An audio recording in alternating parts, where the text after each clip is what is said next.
नमस्कार. आजचा व्हिडिओ आहे श्री स्वामी समर्थ यांच्याबद्दलच्या कथा. स्वामी समर्थ कथा.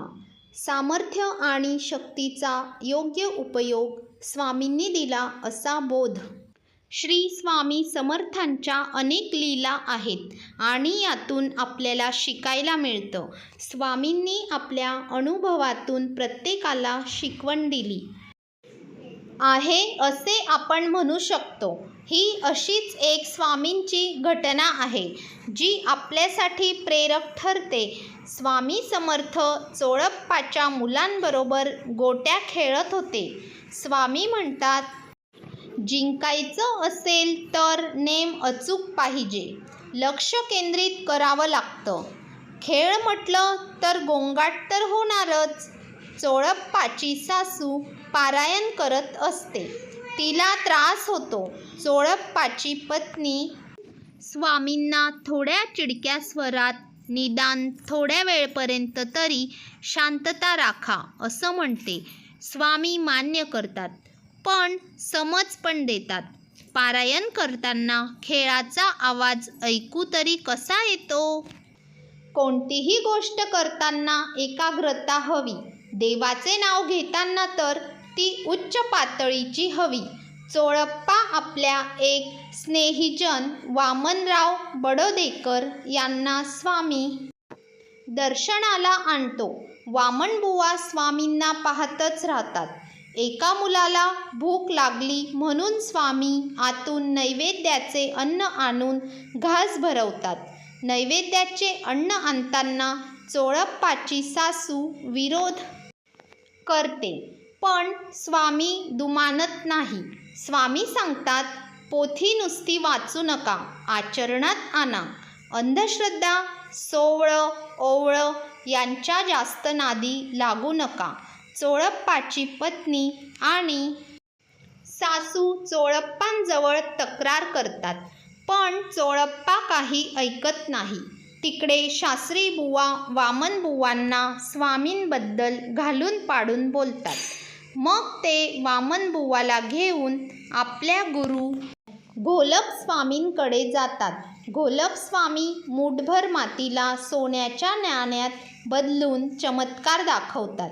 वामनबुवा चमत्काराला दुमानत नाही. उलट ते घोलपस्वामींना आपल्या गुरु स्वामी समर्थांबद्दल सांगतात. घोलपस्वामी सोन्याचं लालूच देऊन आपला शिष्य करू असं पाहतात. वामनबुवा आणि घोलपस्वामी यांच्यात वादविवाद होतो. जाता जाता वामनबुवा सांगून जातात की माझे गुरु येईल तुमची परीक्षा पाहायला. तिकडे शास्त्रीबुवा घोलपस्वामींकडे दगडं घेऊन याचं सोनं करा अशी विनंती करतात. अर्ध सोनं आम्ही घेऊ अशा अटीवर घोलपस्वामी आपले प्रयत्न सुरू करतात, पण काहीही केल्या त्यांना यश मिळत नाही.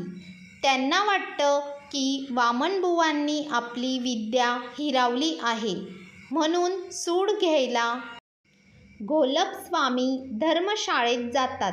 घोलप एक मोठा धोंडा घेऊन वामनबुवांवर टाकायला जातात, पण काय त्यांना धोंडा टाकताच येत नाही आणि उलट तेच स्वतः पडून त्याच धोंड्याखाली चिरडले जातात. धोंड्याच्या आवाजांनी वामनबुवा जागे होतात. त्यांना लगेचच सर्व प्रकरण कळते. ते मनोमन स्वामींना आपले रक्षण केल्याबद्दल धन्यवाद देतात. काही वेळाने घोलप जागे होतात. त्यांना स्वामींच्या समर्थाची प्रचिती येते. ते शरणागती पत्करून स्वामींना भेटतात. स्वामी बोध करतात, घोलप आपल्या सिद्धीचा उपयोग आपले प्रस्थ वाढवायला करू नये. अरे, आपले सामर्थ्य आणि शक्तीचा उपयोग लोकांच्या कल्याणाकरता करावा. भिवू नकोस, मी तुझ्या पाठीशी आहे. या अशा शब्दांमध्ये स्वामी समर्थांनी भक्तांना अभयदान दिलं आहे. निर्भीडता, स्पष्ट वक्तेपणा आणि आत्मीयता यांमुळे लाखो भक्तांना स्वामी समर्थांनी आपलेसे केले. स्वामी समर्थांच्या विविध शिष्यांद्वारे स्वामी समर्थ परंपरेचा विस्तार फार मोठ्या प्रमाणावर झालेला आहे. अशक्य ही शक्य करतील स्वामी या अगाध श्रद्धेने स्वामी भक्त महाराजांसमोर नतमस्तक होतात. श्री स्वामी समर्थांच्या अगणित कथा दत्त संप्रदायात श्रीपाद, श्रीवल्लभ आणि नृसिंह सरस्वती हे दत्तात्रेयांचे पहिले व दुसरे अवतार म्हणून समजले जाते. श्री स्वामी समर्थ हे नृसिंह सरस्वतीच होत, म्हणजे दत्तावतार होय. श्री गुरुचरित्रात प्रत्येक अध्यायात त्यांच्या अनेक अवतारांची महती वर्णली आहे. श्री गुरुचरित्राचे पारायण आणि मनोभावे सेवा करताना अंतःकरण अगदी शुद्ध असावे. स्वामी समर्थांचे पारायण करताना काही महत्त्वाच्या गोष्टी लक्षात ठेवायच्या असतात. स्वामी समर्थांनी आपल्या रूपाने आणि मग भक्ताला त्याच्या इच्छित देवतेचे त्याच रूपात दर्शन घडविल्याचे अनेक कथांतून आढळते. गुरुचरित्रात अशा अनेक कथांचे प्रत्येक अध्यायात सविस्तरपणे वर्णन आहे. मुंग्यांचं वारूळ आणि स्वामी. आंध्र प्रदेशातील श्री शैल्य पर्वतावरील प्राचीन काळापासून प्रसिद्ध असलेल्या कर्दळीवनातील निबिड अरण्य एकांत स्थळे. श्री स्वामी समर्थ काष्ठ समाधीत निमग्न होते. शरीरावर लता, वेली, झुडपे आणि मुंग्यांचं वारूळही झालं होतं, मात्र त्यांनी समाधीभंग केली नाही.